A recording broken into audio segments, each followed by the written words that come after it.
तो आज से हम शुरू करने जा रहे हैं फ्रीडम स्ट्रगल। हालांकि पार्ट 1 कल ही था, लेकिन कल चूंकि कुछ प्रिपरेशन थी नहीं, इसलिए कल नहीं शुरू किया। कल हम एमसीक्यूज कर दिया, आज से शुरू करेंगे भारत का स्वतंत्रता संघर्ष। ठीक है, तो इसमें प्रश्न भी हैं शामिल बहुत सारे। चलो,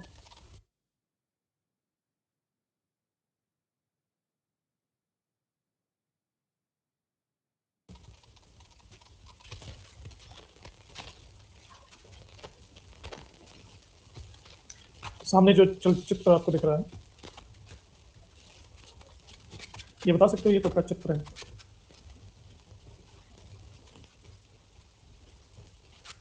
ओह Sangeeta, very good, thank you.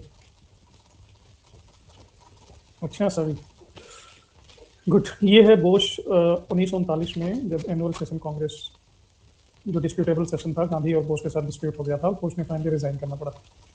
उस सेशन में प्रवेश कर रहे हैं, ये तब का सीन है।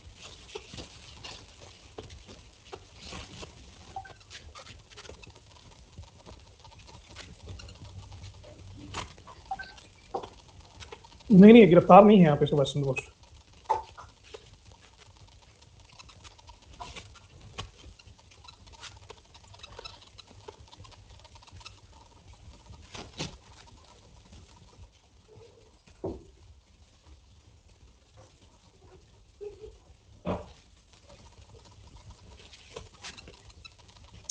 तो राजनीतिक और राष्ट्रीय आंदोलन के 5 चरणों में हम अध्ययन करेंगे।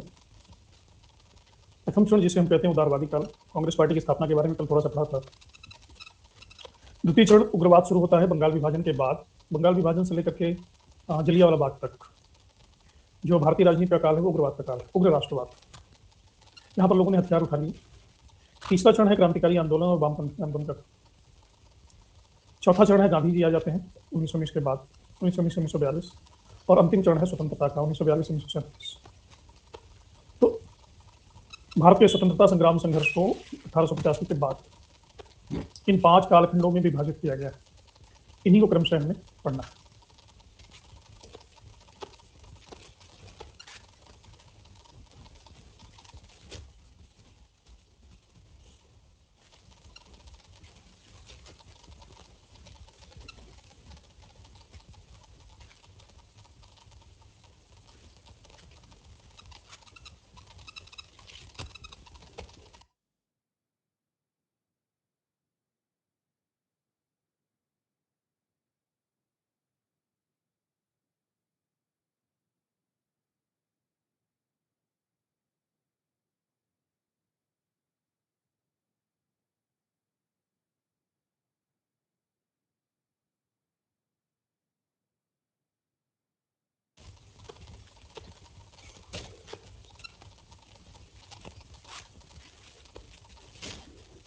प्रथम चरण है उदारवादी काल। उदारवादी काल को हम डिफाइन करते हैं दादा भाई नौरोजी जैसे नेताओं के कारण।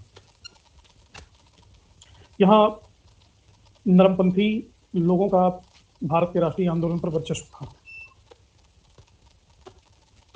कल इनके बारे में थोड़ा सा मैंने आपको बताया था। दादा भाई नौरोजी, फिरोज शाह मेहता, सुरेंद्रनाथ बनर्जी, महादेव गोविंद रानाडे, दिनशा वाचा, व्योमेश चंद्र बनर्जी, गोपाल कृष्ण गोखले, मदन मोहन मालवीय, ये सारे लोग उदारवादी लोग। ये कहते थे कि भाई स्वराज तो हम प्राप्त करेंगे, लेकिन संवैधानिक तरीकों के अनुकूल स्वराज प्राप्त करेंगे। और ये मानते थे कि जो अंग्रेज हैं बेसिकली वो न्यायप्रिय हैं, अन्यायी लोग नहीं हैं अंग्रेज। तो उस समय मध्यम वर्गीय बुद्धिजीवी वर्ग का बोलबाला भी था भारतीय राजनीति में। डॉक्टर, वकील, इंजीनियर, पत्रकार, साहित्यकार। तो ये लोग बस अपनी जो भी मांगे होती थी उनको एप्लीकेशन, प्रतिवेदन, मिनट्स, शिष्टमंडल द्वारा सरकार के सामने जाकर के बड़े तरीके से कहते थे। सरकार एक कान से सुनती थी और दूसरे कान से निकलती। इनका व्यवहार बड़ा ही व्यवस्थित, संयत था। और इनके इस एटीट्यूड को देख करके जो उग्रवादी थे वो पूरी तरह से जल कहते थे ये पागल क्या करते हैं, जाके भीख मांगते। इसको इन्होंने कहा है कि राजनीतिक भिक्षावृत्ति, पॉलिटिकल मेंडिकेंसी। उग्रवादियों ने कहा कि हमें अपना हक छीनना चाहिए।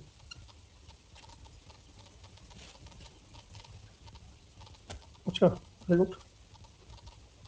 सारा पीडीएफ फाइल ले लिया आपने, कुछ मेरे पास भी छोड़ देती। ये उदारवादी चूंकि अंग्रेजों को न्यायप्रिय समझते थे, तो इन्होंने इंग्लैंड में भी अपनी संस्थाएं स्थापित। जैसे 1870 में 87 में दादा भाई नौरोजी ने लंदन में भारतीय सुधार समिति बनाया।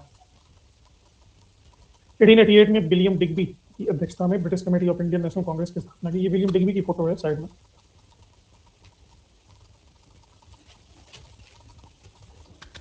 और इस कमेटी ने इंडिया नामक पत्रिका का संपादन किया। इंडिया अंग्रेजों का व्यवहार जग जाहिर नहीं था, आज हमें जग जाहिर है, क्योंकि आज हम बड़े दूर से देख रहे हैं। In between at the time they came in India, इनका व्यवहार जग जाहिर नहीं था। लोग ये नहीं सोचते थे कि ये इतना हानि करेंगे। वेरी गुड सुहानी, वेरी गुड, वेलकम बैक। आज हमको स्थिति बड़ी स्पष्ट है, अगली पिछले पीछे हमारी स्टडी बड़ी स्पष्ट नहीं थी। सरकार पहले कांग्रेस को लाइक करती थी, क्योंकि सरकार कांग्रेस पार्टी सरकार के ही सुर में सुर मिलाती थी। लेकिन धीरे धीरे सरकार का दृष्टिकोण बदलने लगा। पहले गवर्नमेंट इसके प्रति तटस्थ थी।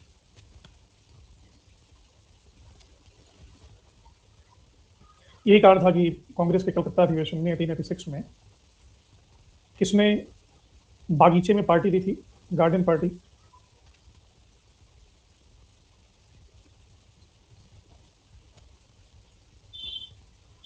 डफरिन में, यह है डफरिन, जैसा नाम है वैसा इनका गुड़ भी दिखता है। इन्होंने बागीचे में पार्टी दिया, उद्यान भोज दिया। कोई इनको डफर नहीं कहेगा, सब लोग डफरिन कहेंगे।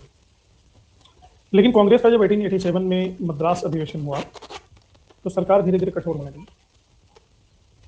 इन्हीं डफरिन ने 1888 में कहा कि कांग्रेस पार्टी एक थोड़ी सी जनता का प्रतिनिधित्व करती भी थोड़ी सी जनता का प्रतिनिधित्व। उस समय कांग्रेस पार्टी का जनाधार इतना व्यापक नहीं था। अंग्रेजों ने यहाँ पे एक नया खेल और खेला कांग्रेस पार्टी में फूट डालने के लिए। सैयद अहमद खान का नाम आप लोगों ने सुना ही होगा, और एक और थे राजा शिव प्रसाद।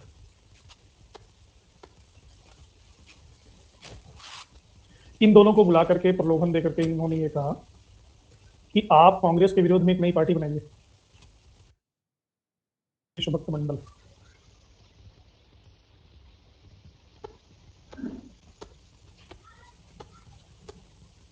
भारतीय देशभक्त मंडल, सैयद अहमद से और राजा शिव प्रसाद से।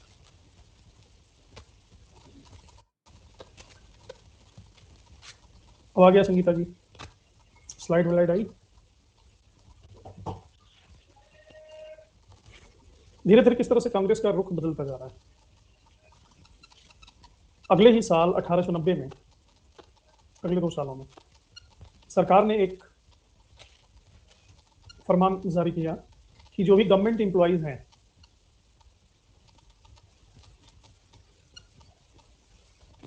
उनको बैन कर दिया कांग्रेस पार्टी में शामिल होने के लिए। लॉर्ड कर्जन ने कहा कि कांग्रेस पतन की तरफ जा रही है और उसकी इच्छा है कि शांति में मृत्यु में सहायता कर सके। एल्गिन सेकंड एक थे, इनकी फोटो आपने देखी होगी। ये कहता था कि हमने भारत को तलवार के बल पर जीता है, और तलवार के बल पर ही इसको अधीन रखा। ये सब विरोध किस लिए था? क्योंकि कांग्रेस पार्टी आम जनमानस के बीच एकता ला रही थी, और 1858 से ही अंग्रेजों की पॉलिसी थी डिवाइड एंड रूल,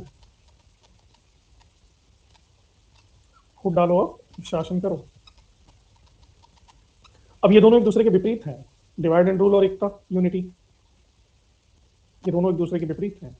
इसलिए कांग्रेस पार्टी खोटी आंखों नहीं सुहा रही थी। ये है मिस्टर एल्गिन,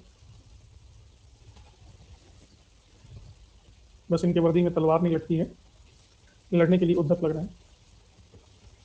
तो सर सैयद अहमद खान से इन्होंने कहा था कि एक पार्टी बनाइए भारतीय देशभक्त मंडल टाइप की। सर मेरी पार्टी ऐसी हो ही नहीं सकती, इसमें अंग्रेजी नाम ना, मैं अंग्रेजी नाम वाली पार्टी बनाऊंगा। अच्छा कुछ भी बना दो, बना के दिखाओ। तो 1888 में अहमद खान ने बनाया एंग्लो मुस्लिम डिफेंस एसोसिएशन। इनको अंग्रेजी भाषा बड़ी अच्छी लगती थी, मुसलमानों को भी अंग्रेजी बोलना सिखाना चाहते थे। एंग्लो मुस्लिम डिफेंस एसोसिएशन।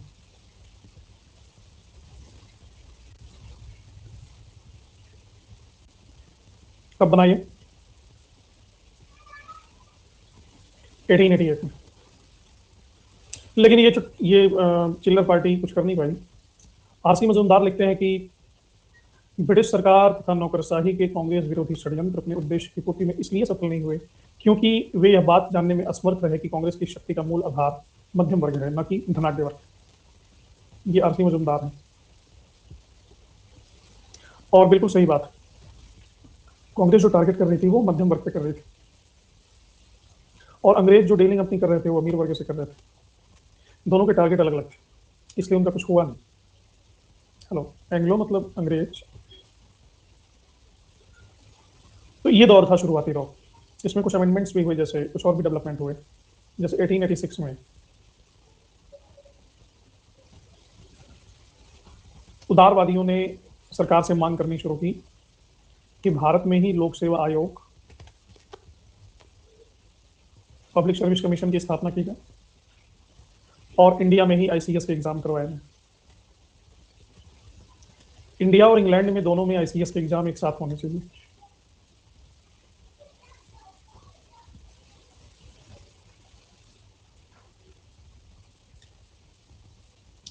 उदारवादियों ने और मांगे की, उदारवादियों ने कहा कि भारत का कितना पैसा खर्च हो रहा है, इसकी जांच होनी चाहिए, कहाँ कहाँ खर्च हो रहा है। दादा भाई नौरोजी उनमें से एक थे। तो इन्हीं के इस मांगों के परिणाम स्वरूप भारतीय व्यय की समीक्षा के लिए एक आयोग की स्थापना हुई, बैलवई आयोग। भारतीयों के प्रतिनिधित्व को लेकर के 1892 का भारत परिषद अधिनियम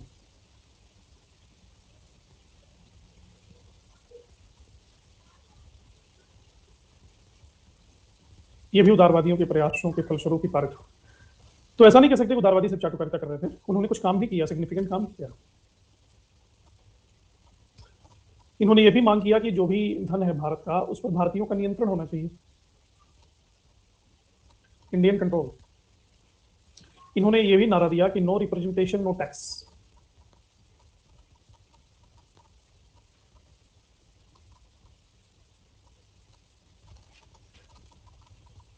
जो भी आर्थिक प्रभाव का मूल्यांकन है, जो भी फाइनेंस से संबंधित इवेल्युएशन है, वो सब किसने किया?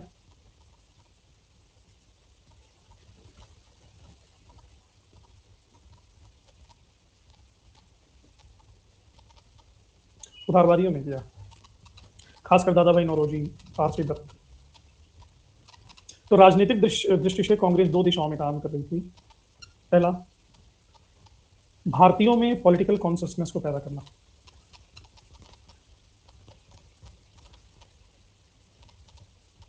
जिसका भारतीयों में पूरी तरह से अभाव था। दूसरा, नेशनलिज्म की भावना को जगाने के लिए एक सेंसस तैयार करना, जनमत तैयार करना। एक तीसरा भी काम था जो कर रही थी, पॉलिटिकल कॉन्शियसनेस के अंतर्गत ही आता है, जनता को राजनीतिक प्रश्नों पर शिक्षित करना।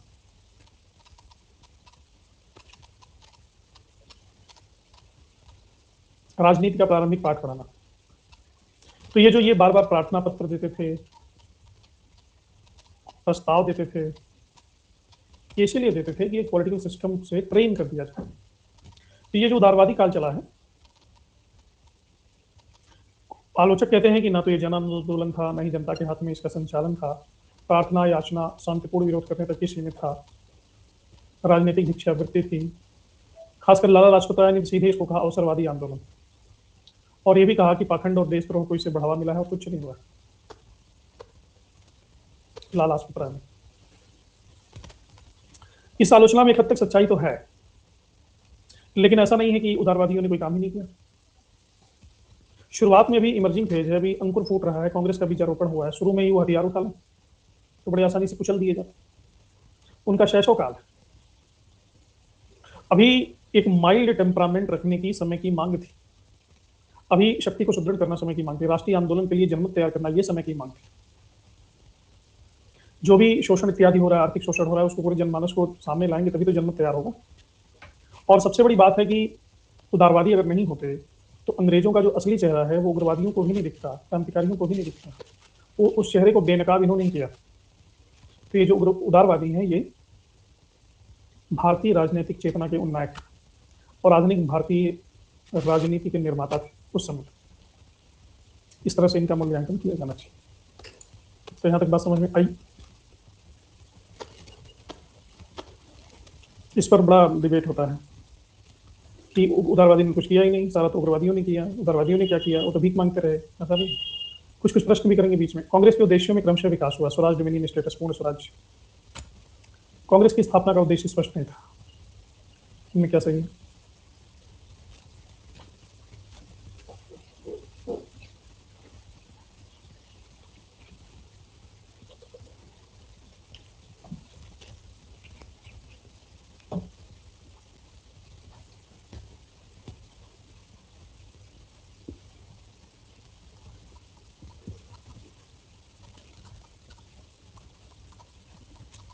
ब्रिटिश दमनकारी नीतियों ने भारत की सोच को एक दिशा प्रदान की। अंग्रेजों द्वारा किए जा रहे दमन के प्रति सभी में आक्रोश था।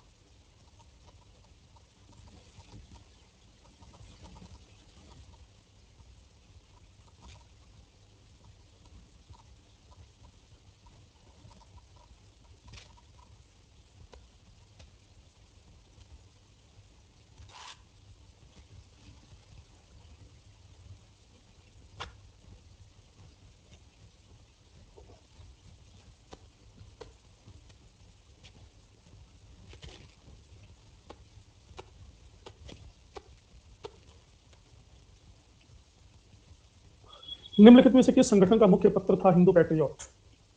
बंग Bhasha Prakashak Sabha, land holder society, Bengal British India society, British Indian association.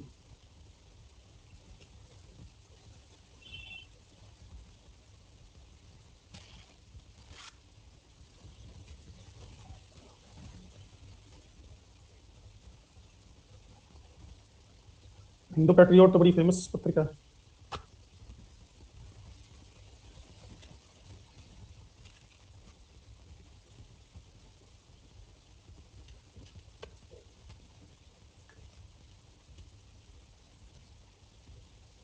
No slide.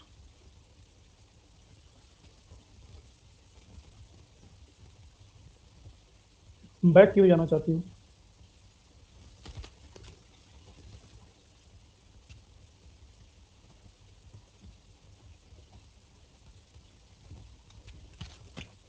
तो ये प्रथम चरण के बारे में हमने बात की, जो उदारवादियों का चरण था। अब द्वितीय चरण की चर्चा करेंगे, उग्र राष्ट्रवाद। Second phase, ultra nationalism. ये क्या था, क्यों था, कैसे था, किसके था? तो उग्र राष्ट्रवाद के सबसे बड़े प्रणेता तो यही थे, लोकमान्य बाल गंगाधर तिलक।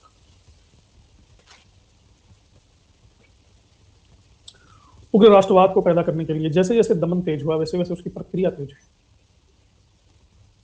अब उग्र राष्ट्रवाद को पैदा करने में उदारवाद का उतना ही हाथ था जितना होना चाहिए। खासकर हम देखते हैं कि जो टाइम पीरियड है 1885 का, 1885 से लेकर के 1905 तक का टाइम पीरियड है, पूरी दुनिया में बड़े ही हलचल का समय था ये। पूरी दुनिया में एक नवीन राजनीतिक चेतना की जागृति हो रही थी। भारत में जो इनका असली चेहरा था वो धीरे धीरे बेनकाब हो रहा था, अंग्रेजों का। भारत में मध्यम वर्ग का उदय एक नई घटना थी। इसके पहले भारत में मध्यम वर्ग था ही नहीं। या तो बहुत अमीर थे, जमींदार थे, या तो बहुत गरीब किसान थे। मध्यम वर्ग के उदय के पीछे ईस्ट इंडिया कंपनी की नौकरी है। एक नौकरी पेशा वर्ग है, जो बहुत अमीर भी नहीं है, जो बहुत गरीब भी नहीं है। पढ़ा लिखा इसलिए है क्योंकि बिना पढ़े नौकरी मिलेगी नहीं। आज भी वही स्थिति है। तो कुछ घटनाएं ऐसी घटी जो नवयुवकों के विचार, दृष्टिकोण, मनोवृत्तियों में परिवर्तन हो गया। और उदारवादियों का जो ट्रेंड था, प्रार्थना, प्रतिवेदन, विनय, अनुग्रह, इस नीति से विश्वासी उठ गया। और इन्होंने कहा कि बस नो वारंट, नो एफआईआर, फैसला ऑन द स्पॉट।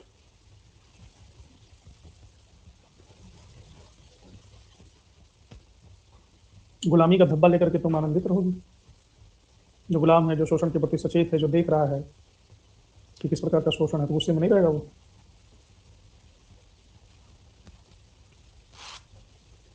ये जो उग्रवाद है, उग्रवाद का मतलब आतंकवाद नहीं होता। उग्रवाद का मतलब होता है अपने भावनाओं को प्रतिक्रियात्मक रखना। 1905 में बंगाल का विभाजन हुआ, इसने आग में घी का काम किया। और यहीं से अल्ट्रा नेशनलिज्म और रिवॉल्यूशनरी एट्रीब्यूट जन्म लेता है। इसके कुछ कुछ अनिवार्य उपादान थे। जैसे सबसे बड़ी बात तो यहाँ पैदा हो गई, कौन भारतीय है, कौन गैर भारतीय है। स्वदेशी और विदेशी।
बात होने लगी।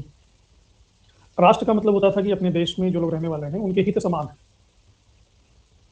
तो राष्ट्रीय शासन की स्थापना की भी बात होने लगी कि हमारे देश का व्यक्ति शासन करे, वो राजा बने, वो शासक बने। और इसमें तिलक खुल करके सामने आया। पहला जो शंखनाद था वो लोकमान्य बाल गंगाधर तिलक का था। इन्होंने सीधे कहा कि भारतीय राजनीतिक मुक्ति अनुनय विनय निवेदन से नहीं होगा, इसके लिए प्रत्यक्ष कार्यवाही चाहिए, डायरेक्ट एक्शन। ऐसा साहस करना पड़ेगा, सभी लोग उठ खड़े हों और इनके ऊपर हमला करो। यानी तिलक कह रहे थे कि लड़ाई चाहिए, संघर्ष नहीं, लड़ाई। स्टोरी तो जी सभी के पीछे है, आपके भी पीछे स्टोरी। ये कहते थे पूर्ण स्वतंत्रता और जन आंदोलन, दो चीज, इन दोनों को मिला दोगे तो यही उग्र राष्ट्र। हाँ, अन्य टाइप का क्वेश्चन तो करिए ही। बताएंगे, समय आने पर सब बताएंगे, कुछ भी छोड़ेंगे नहीं। तो तीन नेता निकल के सामने आए, लाल, बाल और पाल। जो तिलक जो कह रहे थे उससे उससे वो इतफाक रखते थे, लाला लाजपत राय, बिपिन चंद्र पाल और अरविंद घोष। लेकिन उग्रवाद की जो मशाल है उसको जलाने का श्रेय जाता है सिर्फ तिलक को, क्योंकि ये व्यक्ति ये बहुत ही निडर थे।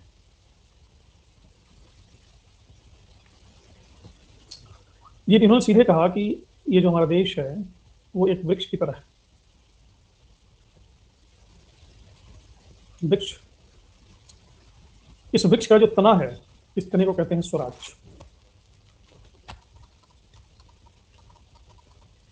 इसकी जो जड़ें हैं जमीन के भीतर, इन जड़ों को कहते हैं स्वदेशी। और इनमें जो शाखाएं निकली हुई हैं, शाखाएं हैं बहिष्कार।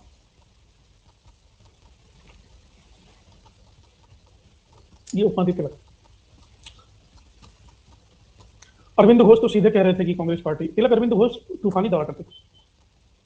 कहते थे कि कांग्रेस पार्टी तो बेकार है, ये तो बर्बाद होगी, इसने तो लूट लिया, श्रमिक वर्ग से दूर है और राष्ट्रवादी है, उनके है।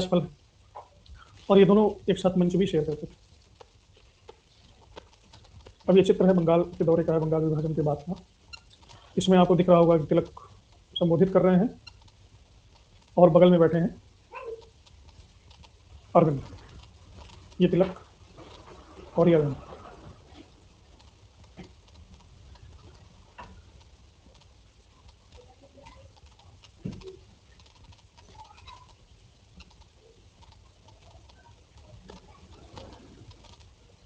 नहीं नहीं, बड़े क्वेश्चन के लिए रेज हैंड ही होगा, वैसे नहीं होगा।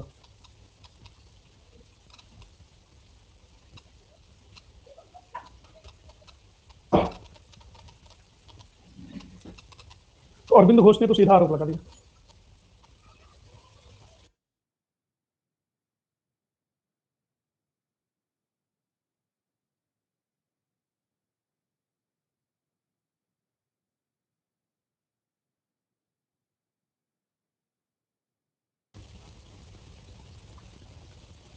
अरविंद घोष ने कहा था कि कांग्रेस श्रमिक वर्ग से दूर है, तो कांग्रेस चाहती थी कि अंग्रेज उनसे प्रसन्न रहे। तो कांग्रेस के इस चाटुकारिता, जो उदारवादी थे, उनके इस नमनीय नीति के कारण एक नया वर्ग पैदा हुआ। इन्हें कहा गया उग्र राष्ट्रवाद।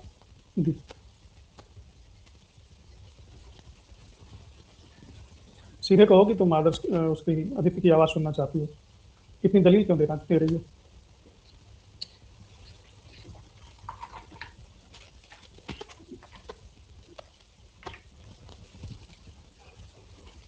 हम जी लिफाफा देख के मजमून भांप लेते हैं।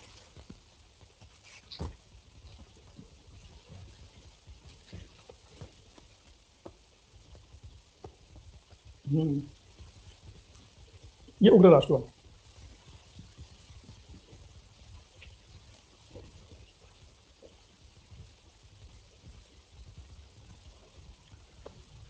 उग्र राष्ट्रवाद की कुछ घटनाएं, इनसे प्रभाव पड़ा।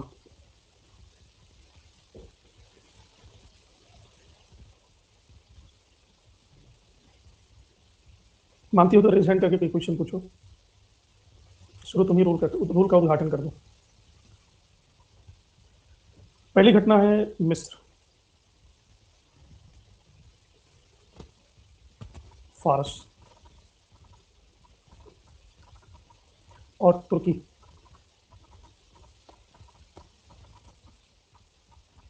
तो रूल के बारे में ही बता दो, क्वेश्चन पूछना जरूरी थोड़ी ना। इन तीनों जगह में जनता ने, पब्लिक ने स्वतंत्रता संग्राम किया और इन देशों को स्वतंत्र करवाया। इससे भारतीय बड़े प्रभावित हुए।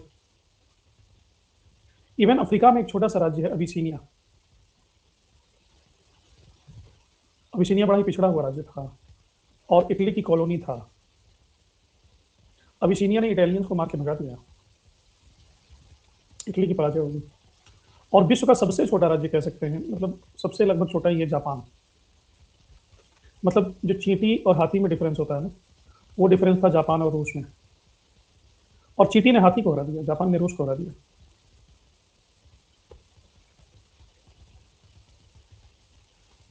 एक और घटना घटी यूरोप में, इटली का एकीकरण। यंग इटली आंदोलन चला।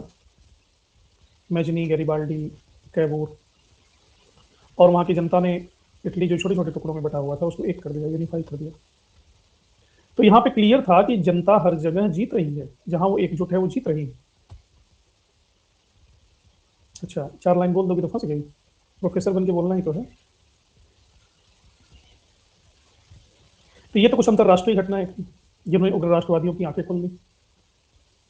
लेकिन सबसे बड़ी घटना आंतरिक घटना थी उपेक्षा। जो भी मांगे रखी जाती थी अंग्रेजों के सामने, वो उपेक्षा कर देते थे। 1892 में भारत परिषद अधिनियम लाया गया और इसमें ये उम्मीद थी कि भारतीयों को ज्यादा से ज्यादा प्रतिनिधित्व मिलेगा, स्वशासन मिलेगा। लेकिन ये सब कागजी कार्रवाई थी, मिला कुछ नहीं। इवन उदारवादी भी इसे संतुष्ट हो गए। लाला लाजपत राय ने कहा कि ऐसे ही करते रहो, तुम लोगों ने बहुत दिनों तक मांगी थी रोटी और बदले में क्या मिला? बदले में मिला पत्थर। बड़ी उत्साहित हो तुम। हाँ जी, बताइए। हेलो, नमस्ते सर। नमस्कार जी। सर, मेरी आवाज़ आ रही है आपको? हाँ, अरे बिल्कुल। सर, मेरा क्वेश्चन सर थोड़ा बड़ा है सर। हाँ, छोटा कब होता है? सर, मेरा क्वेश्चन आपसे ये है सर, जैसे कि अभी आपने बताया था कि जो कांग्रेस पार्टी थी, हाँ, 1885 में सर जब उसकी स्थापना हुई थी, उसके बाद सर कांग्रेस ने इस देश के जनमानस में सर जो सर आज़ादी के मूल्य हैं या सर जो राजनीतिक चेतना का विकास करने में सर अहम योगदान निभाया था। हाँ, सर, अमेरिका के अगर इतिहास की तरफ ध्यान दिया जाए तो सर 1776 में अमेरिका की क्रांति के बाद सर अमेरिका को स्वतंत्रता मिली थी। हाँ, और सर जो उसके बाद सर अमेरिका का जो संविधान लिखा गया, डिक्लेरेशन ऑफ इंडिपेंडेंस, इस सब तरह की घटनाएं सर हुई थी। ब्रिटेन से आज़ादी मिली थी उसको। सर, मेरा क्वेश्चन आपसे ये है कि सर जब सर ब्रिटेन ने अमेरिका पे जब जितने सर वर्षों उसने राज किया था, उसके बाद सर उसको आज़ादी मिली थी, उसने सर लोकतंत्र के मूल्य को अपनाया था और सर पूरी तरह से सर संविधान बनाया था, संवैधानिक रूप से सर उसने शासन किया था जो आज तक चला आ रहा है। और सर अगर भारत के संदर्भ में देखा जाए तो सर इतने बड़े राजतंत्र का सर जो काल रहा है, चाहे प्राचीन भारत हो चाहे मध्यकालीन भारत हो, बहादुर शाह जफर द्वितीय तक, उसके बाद से सर जब अंग्रेज आए थे और औपनिवेशिक जब सर राज इस देश के अंदर शुरू हुआ था, उसके बाद सर आजादी के पहले सर जो ये काल रहा है, चाहे उदारवाद का हो, चाहे उग्रवाद का हो, चाहे गांधीवादी युग हो, उसके अंदर सर चेतना जगाई गई है भारत के अंदर राजनीतिक रूप से। उसका सर परिणाम ये रहा था कि राजतंत्र से अलग हटके देश लोकतंत्र की तरफ गया था, देश में संसद का निर्माण हुआ था और सर वोट डालने की लोगों को आजादी मिली थी। तो सर क्या जो शासन व्यवस्था किसी भी देश या किसी भी राज्य पर किसी देश की होती है, उसके मूल्य होते हैं। जैसे सर अमेरिका पे ब्रिटेन का शासन था, उसके बाद उससे अप्रत्यक्ष तौर पर प्रेरित होकर के सर उन्होंने लोकतंत्र को अपनाया। और सर जब भारत पे सर जब इस ब्रिटेन का राज था, उसके बाद सर भारत ने भी सर लोकतंत्र और सर जो संवैधानिक व्यवस्था थी संसद की, उसको अपनाया।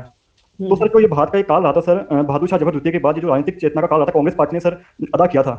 सर इसी का परिणाम है क्या कि सर भारत राजतंत्र से पूरी तरह से मुक्त होकर के लोकतंत्र की तरफ गया, ये जो सर काल रहा था। सर मेरा क्वेश्चन इस बारे में।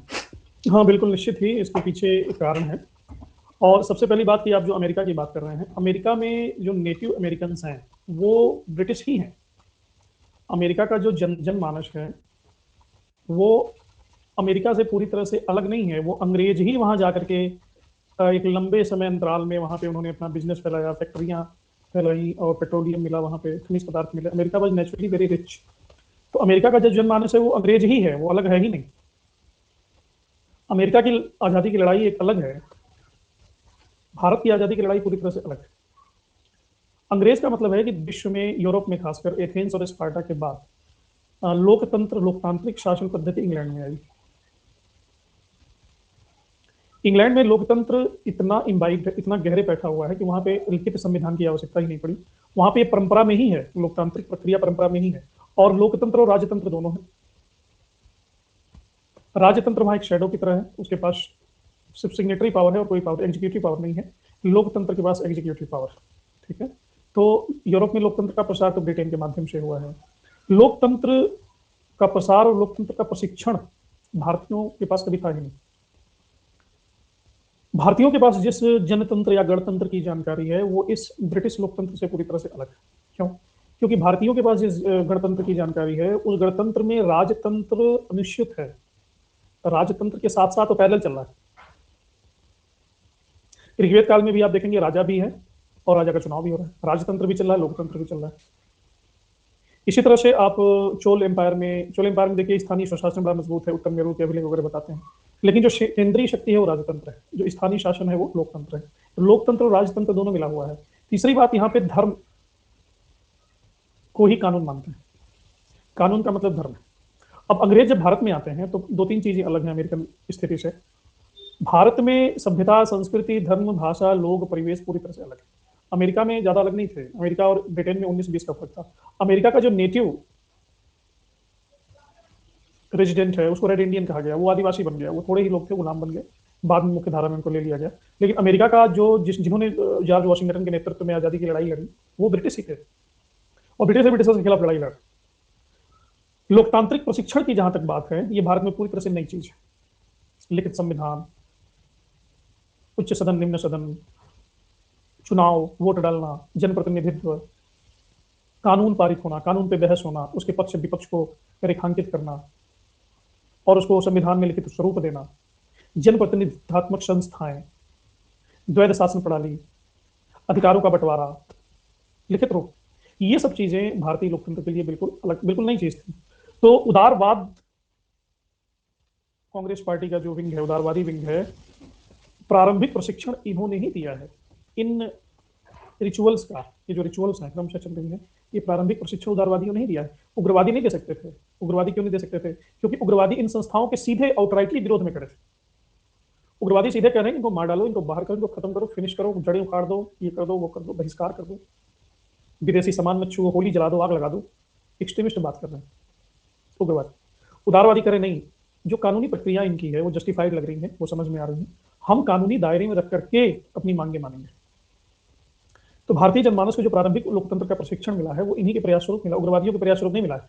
इसके बाद गांधी युग जब आता है तो तीसरा एलिमेंट इंटर करता है इस आंदोलन में। वो तीसरा एलिमेंट अंग्रेजों को पूरी तरह से कंफ्यूज कर दिया। गांधी जी ने क्या किया? नैतिकता, धर्म और विरोध, इन तीनों को कंबाइन कर दिया और इसको उन्होंने ह्यूमन वैल्यू से जोड़ दिया, गुलामी को ह्यूमन वैल्यू से जोड़ दिया, एग्जिस्टेंशियल वैल्यू से जोड़ दिया और डिफरेंट जगह उन्होंने सिद्धांत को खींचा और एक नया सिद्धांत बनाया, सत्याग्रह, अनशन और असहयोग, सविनय अवज्ञा। वो सीधे लड़ नहीं रहे हैं, वो कह रहे हैं कि हमारे सनातन मूल्यों के खिलाफ है, इसलिए हम इसमें सहयोग नहीं करेंगे, हम आपकी बात नहीं मानते। आपने हमको गुलाम बनाया है और मनुष्य की आत्मा सर्वत्र स्वतंत्र है, इसलिए हम आपकी बात नहीं मानेंगे। आप हमारा शोषण कर रहे हो, आप गलत जगह खड़े हो, आप अनैतिक हो, अनीति का काम कर रहे हो, इसलिए हम आपकी अवज्ञा करेंगे। अवज्ञा करने का अधिकार है। आप हमें भोजन दे रहे हो, भोजन करना नहीं करना ये हमारा अधिकार है, तो आप भोजन दो या ना दो कोई मतलब नहीं, लेकिन जो हमारे दायरे में है वो काम हम करेंगे। अब यहाँ ब्रिटिशर्स को समझ में नहीं आ रहा था कि अब हम क्या करें। बात तो इनकी सही है, जो गलत है वो गलत है, गुलाम बनाना गलत है, शोषण करना गलत है, बात तो ये सही कह रहा है। लेकिन बात ऐसे ये सही कह रहा है कि ये विरोध भी नहीं कर रहा था, इसको हम मार भी नहीं सकते। मारेगा व्यक्ति उनको ना जो सामने आकर के ललकारेगा। उग्रवादी ललकार रहे हैं, सीधे कह रहे हैं तुम्हारी बात भी गलत है और तुमसे हम लड़ेंगे, तुमको गोली मार देंगे, तुमको बम मार देंगे, तुमको मार डालेंगे। गांधी जी कह रहे हैं आपकी बात सही है, लेकिन मैं नेक नेक इंसान हूं, मैं आपको गोली भी नहीं मारूंगा, आप बम भी नहीं मारूंगा, और आप हमको मारोगे तो मैं मर भी जाऊंगा। डजंट मैटर, मैं अपनी आहुति दे दूंगा। आप अगर हमको मार करके खुश हो तो मार डालो।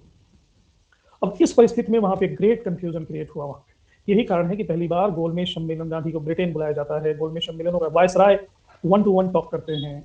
गांधी का सॉल्यूशन उनको मिला नहीं, और गांधी जी इसीलिए सरदार भगत सिंह को भी, सुभाष चंद्र बोस को भी कहते थे कि अगर तुम हथियार लेके लड़ोगे ना तो मारे जाओगे, क्योंकि शक्ति हमेशा उनके पास ज्यादा है। उनके साम्राज्य में सूरज अस्त ही नहीं होता है। तुम बम लेके लड़ने जाओगे उनके पास एटम बम होगा, तुम तोप लेके लड़ने जाओगे उनके पास होवित्जर होगा, उनके पास रॉकेट लॉन्चर होगा। हमेशा ही उनका पलड़ा भारी है। उनको शर्मिंदा करो, उनको शर्मिंदा करो, उनकी जड़ें काटो। तो गांधी जी ने दो सिद्धांत दिया। एक सिद्धांत उन्होंने दिया चरखा, खादी, स्वदेशी, ये क्या था, आर्थिक रूप से उनकी जड़ें काटो, असहयोग। दूसरा सिद्धांत दिया सत्याग्रह, अहिंसा, सत्य, सविनय अवज्ञा, उनको आत्मग्लानि से भरो। और गांधी जी ने वर्ल्ड वाइड समर्थन अपने पक्ष में जुटाया। यही कारण है कि जब चौरी चौरा में कांड हुआ, चौरी चौरा कांड, और सहयोग आंदोलन त्वरा पे था और ये तुरंत हिंसक बन जाता, गांधी जी ने ऐन वक्त पे चौरी चौरा आंदोलन के कारण असहयोग आंदोलन को वापस कर लिया। इसके पीछे ही कारण है, क्योंकि गांधी जी का जो मूल सिद्धांत है ना, जो लंबी दूरी का घोड़ा था, वो घोड़ा वहीं पे थक जाता। अगर वो आंदोलन को वापस नहीं लेते तो थक जाता, वहीं घोड़ा रुक जाता, तो घोड़ा वहीं रुके ना, इसलिए। दूसरी चीज, गांधी जी हमेशा इस चीज को इन्विग्रेट करते रहे। उनका पूरा का पूरा उपक्रम ये था कि कुछ ऐसा ट्रिक खेलो कि ये हमारे ऊपर बल का प्रयोग भी ना कर पाए और ये असहाय हो जाए।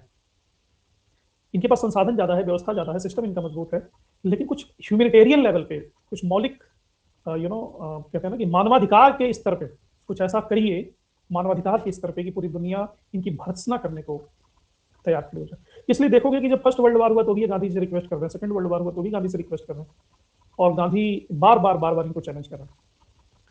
तो ये तीसरा फेज है गांधी का फेज। इसके पहले उदारवादी, उदारवादी भी एक्सट्रीम था कि नहीं हम जी हाथ ही जोड़ के खड़े रहेंगे।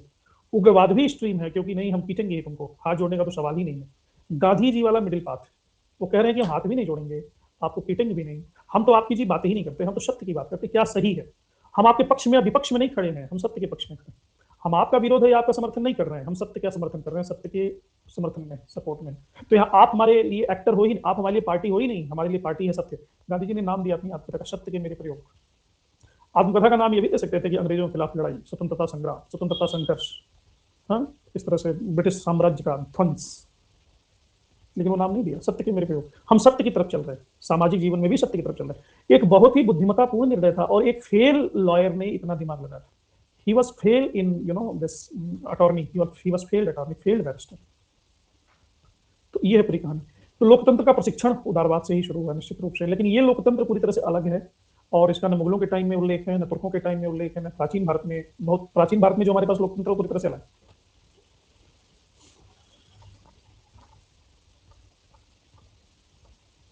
हाँ, गांधी जी ने 1942 में हिंसा का समर्थन नहीं किया।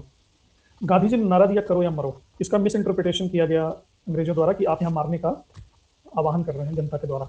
अच्छा, गांधी जी को गिरफ्तार कर लिया गया था, आपको पता है, ऑपरेशन जीरो आवर के अंतर्गत गांधी जी को जेल में डाल दिया गया 1942 में। तो गांधी जी तो असहाय थे। जब आपने पहले गिरफ्तार कर लिया तो वो क्या बोलेंगे, यस या नो क्या बोलेंगे। सेनापति को पहले बेड़ियों में जकड़े हो, कह रहे हो सेनापति से कि युद्ध वापस करो। तुमने तो पहले गिरफ्तार, आप सिर्फ गांधी जी को नहीं, सारे लोगों को गिरफ्तार, जो भी मुख्य मुख्य नेता थे सबको जेल में डाल दिया। तो गांधी जी के बोलने का कोई तुक ही नहीं रह जाता। ओके धोनी जी, वैसे गांधी जी को खत्म करना उनके हाथ का खेल था, बट उनके बड़प्पन के सामने वो कुछ नहीं कर सकते थे, षड्यंत्र भी नहीं। गांधी जी को नहीं खत्म कर सकते थे, मेरी बात सुन लो। देखो, किसी को खत्म कर देना समस्या को बढ़ा देना। एक मिनट, एक मिनट रुक जाओ।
क्या मैं बोल रहा था,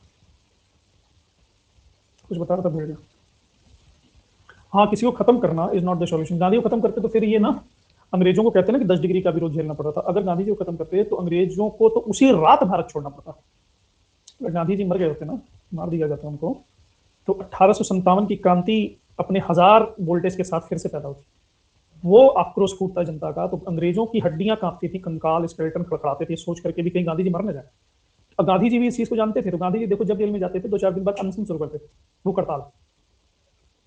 अब जबरदस्ती नहीं खिलाओगे उनको, और इनको रिहा करना पड़ता था।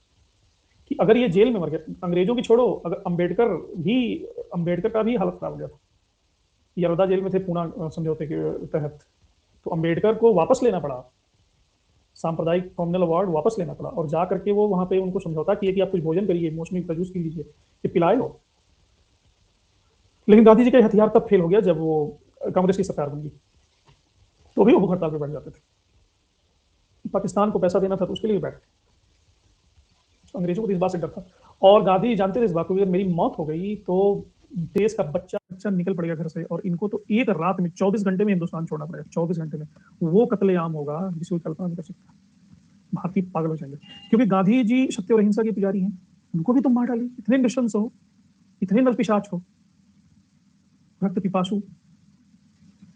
और एक गांधी के जाने से अंग्रेजों के पूरे बच्चे, औरतें, महिलाएं सारे के सारे काट दिए। अंग्रेज इस बात को जानते थे, तो कोई सॉल्यूशन था ही नहीं। और गांधी जी को पता था कि ये हथियार है, तुरंत अनशन पकड़ लेते, तुरंत। वो जेल में गए नहीं, और इनको स्वास्थ्य कार्डों से रिहा करना पड़ता था कि जेल में ही डेथ ना हो जाए।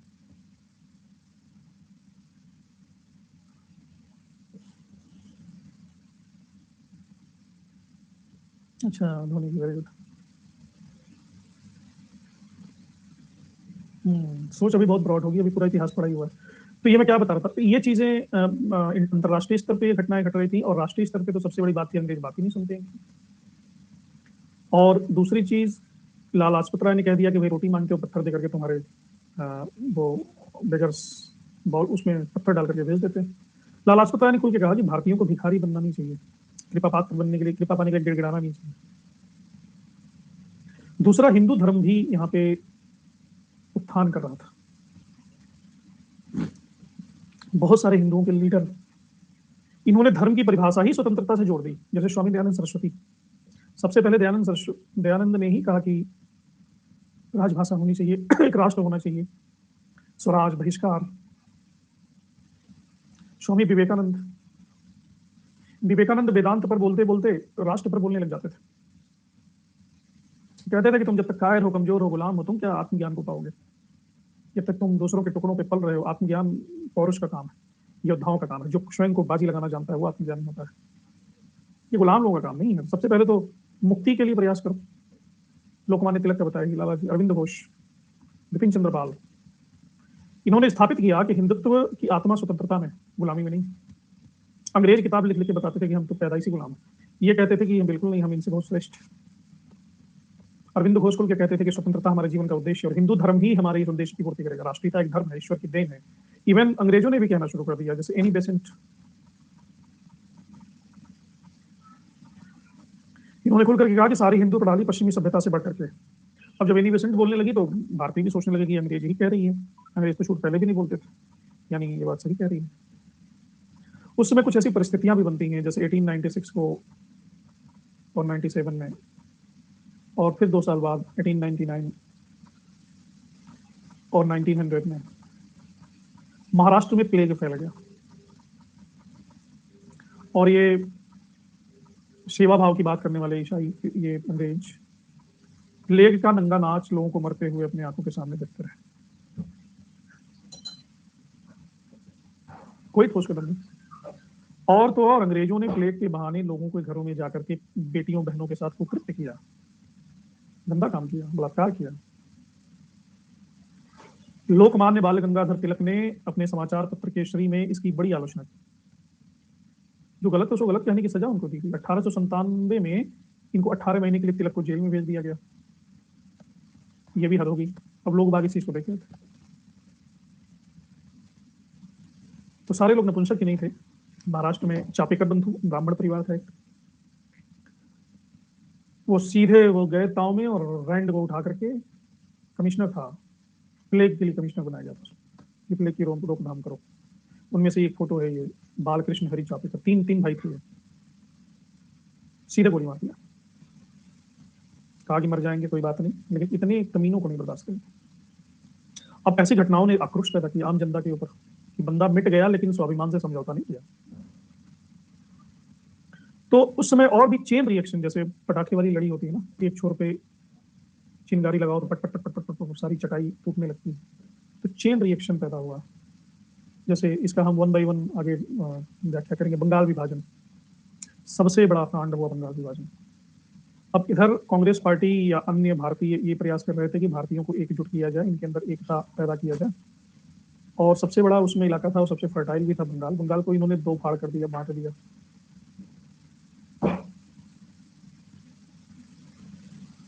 और वो भी कैसे किया? बांग्लादेश वाला इलाका जिसमें मुस्लिम ज्यादा थे और पश्चिम बंगाल वाला इलाका जिसमें हिंदू ज्यादा थे, हिंदुओं को अलग कर दिया, मुसलमानों को अलग कर दिया। अब हिंदू और मुसलमान अलग अलग हो गए तो इनके धर्म तो पहले से ही अलग हैं। तो अंग्रेजों का एक गणित था कि इनके इंटरेस्ट भी अलग होंगे। तो मुसलमान अपना हित साधेंगे, हिंदू अपना हित साधेंगे, तो हम किसी एक को सपोर्ट देंगे, दूसरों के मन में वैमनस्य पैदा होगा।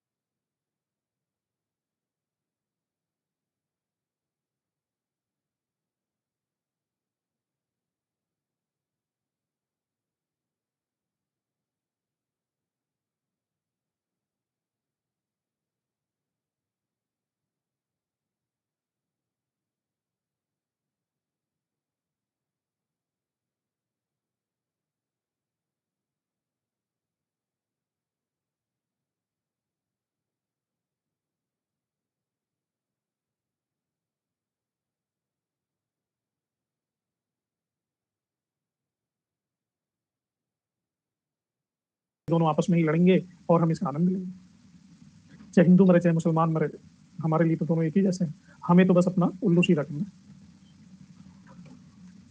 है। तो इतिहास सिर्फ घटनाओं का संकलन नहीं है।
इतिहास विचारधाराओं की व्याख्या भी है, तो उन विचारधाराओं के संबंध में भी मैं आपको बता रहा हूँ।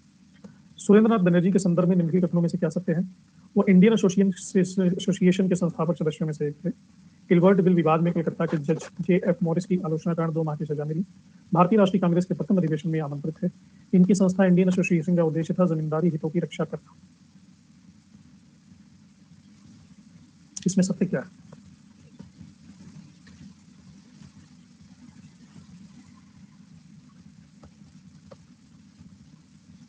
सरकारी ऑप्शन दिल खोल के मार देता हूँ।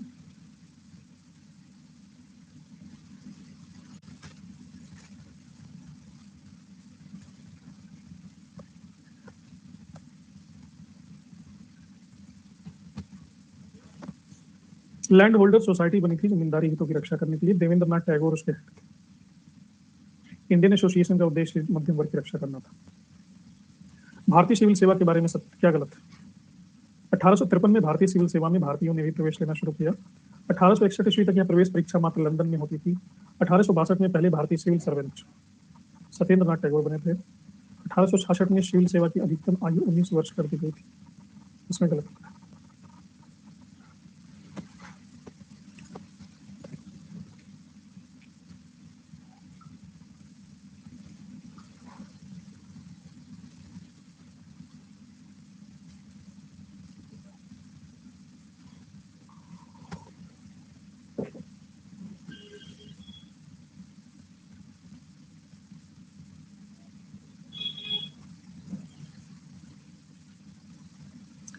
कौन बम्बई प्रेसिडेंसी एसोसिएशन के संस्थापक सदस्यों में शामिल नहीं था? दादा भाई नौरोजी, बदरुद्दीन तैयब, कैटी तेलंग, काशीनाथ त्र्यंबक।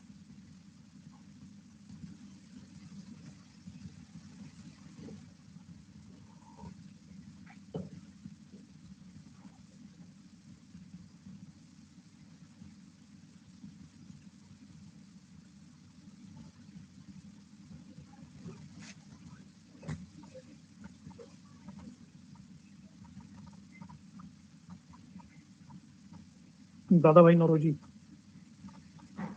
किस संस्था ने 1857 के विद्रोहों की निंदा की थी? British Indian association, Madras native association, Calcutta students association, Indian association.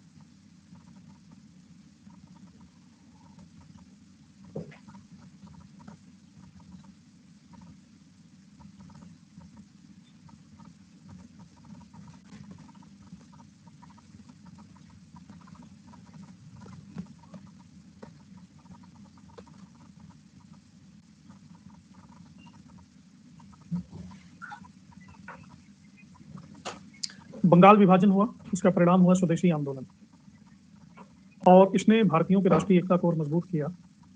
16 अक्टूबर 1905 को शोक दिवस मनाया गया इसके खिलाफ। रविन्द्रनाथ टैगोर ने इसको रक्षाबंधन दिवस मनाया।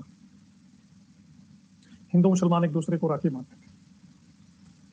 आमार सोनार बांग्ला इन्होंने गीत लिखा। बांग्लादेश का भी राष्ट्रगान है। और बंगाल विभाजन का सबसे इंपॉर्टेंट परिणाम था दो आंदोलनों का जन्म, जिसकी बात बहुत पहले कर चुके थे दयानंद सरस्वती। एक था स्वदेशी, दूसरा था बहिष्कार। हम अपने देश में बने हुए चीजों को इस्तेमाल करेंगे और विदेशी चीजों का बहिष्कार। सीधी बात, नो बकवास।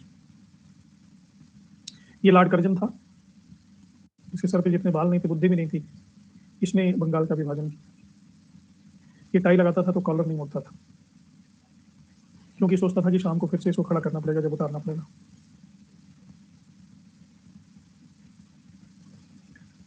ये बेसिकली कर्जन नहीं था, दुर्जन था। और ये टैगोर जी थे। बंगाल विभाजन से सबसे ज्यादा व्यथित यही थे। इनको देख के लगता है कि ऋषि मुनि ऐसे ही होते होंगे। गांधी जी ने इस चीज को बड़ी गंभीरता से लिया। चरखा, गांधी जी जब तक जीवित रहे चरखा काटना ही नहीं छोड़े। चरखा को गांधी जी ने प्रतीक बनाया स्वदेशी और बहिष्कार का। ये प्रतीक था। आज भी चरखा चल ही रहा है। खादी ग्रामोद्योग आज भी चल रहा है। बंगाल के विभाजन ने विवश कर दिया हथियार उठाने के लिए लोगों को।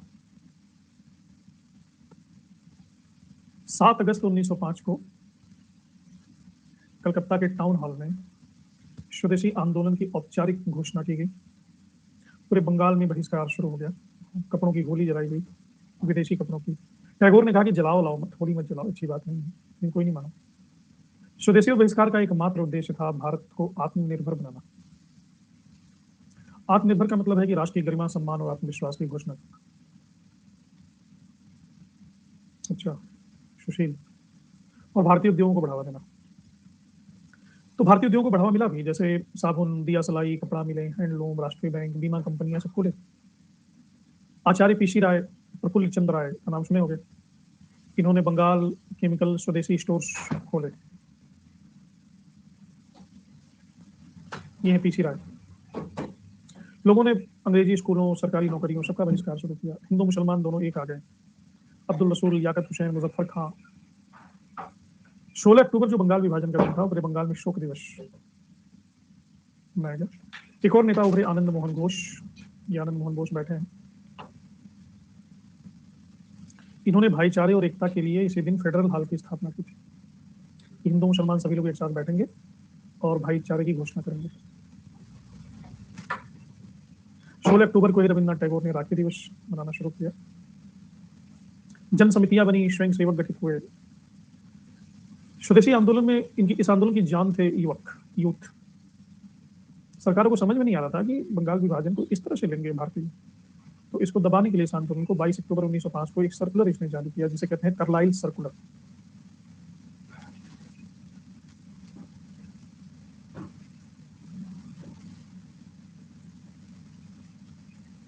अरे धोनी जी, जब तुम रेज हैंड कर लेते हो तो इतना लंबा क्यों दिख रहे हो? बॉल मार दोगे तो फील्डर को उतना दूर दौड़ना भी तो पड़ेगा ग्राउंड में, उसकी सोचो।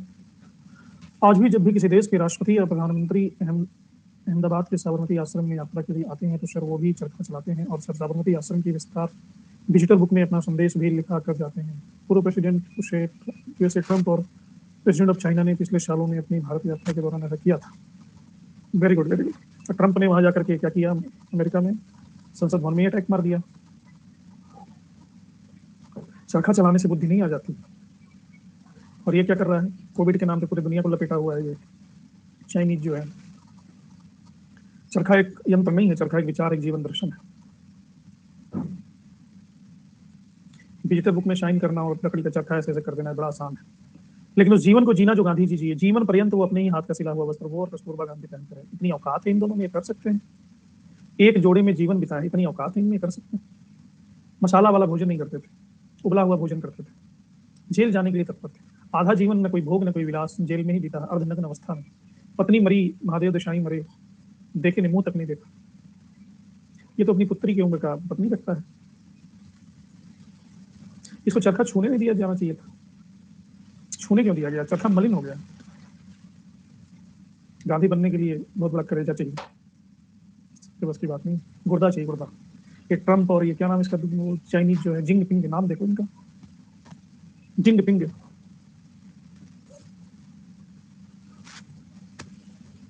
इनकी हैसियत नहीं है गांधी। गांधी के चरणों की धूल के, चरणों की धूल के, चरणों की धूल के परछाई के सामने खड़े होने की हैसियत नहीं। उस चरखे में जिस पेड़ की लकड़ी लगी होगी उस पेड़ की आत्मा रो रही होगी, इन पापियों ने छू लिया।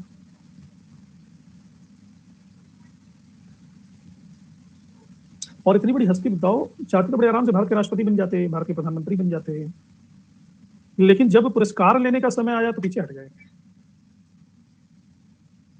गांधी कहते कि हमको नहीं बनना, फिर भी जबरदस्ती लोग, अगर गांधी मौन ही रह जाते कि हमको चलो छोड़ो, तो जबरदस्ती हमको बनाते, लेकिन वो कुछ लिए ही नहीं। खैर, कार्लाइल सर्कुलर 22 अक्टूबर 1905 को जारी किया गया। बंगाल सरकार की तरफ से सभी जिला मजिस्ट्रेटों को लेटर भेजा गया कि जहां जहां गवर्नमेंट सहायता देती, आर्थिक सहायता देती, स्कूल, कॉलेज, सभी के प्रिंसिपल को हिदायत दी गई कि उनके विद्यार्थी आदि अगर इस आंदोलन में शामिल होते हैं तो उनकी सरकारी सहायता बंद कर दी। तो बंगाल का चीफ सेक्रेटरी था R.W. कार्लाइल, उसके साइन थे, इसलिए इसको कहा गया कार्लाइल सर्कुलर। आंदोलनकारियों में भयंकर विद्रोह हुआ। कोलकाता में एक विशाल सम्मेलन आयोजित किया गया 16 नवंबर को। टैगोर, सुरेंद्रनाथ बनर्जी, बिपिन चंद्र पाल शामिल हुए और वहां पे कहा गया कि अंग्रेजों का स्कूल ही खत्म करो। राष्ट्रीय शिक्षा परिषद का गठन किया गया। इस परिषद का उद्देश्य था कि राष्ट्रीय नियंत्रण के द्वारा जनता को इस तरह की साहित्यिक, वैज्ञानिक, तकनीकी शिक्षा देना जो राष्ट्रीय जीवन धारा से जुड़ी हुई हो। और 14 अगस्त 1906 को पहले बंगाल स्वदेशी कॉलेज की स्थापना की गई, बंगाल नेशनल कॉलेज।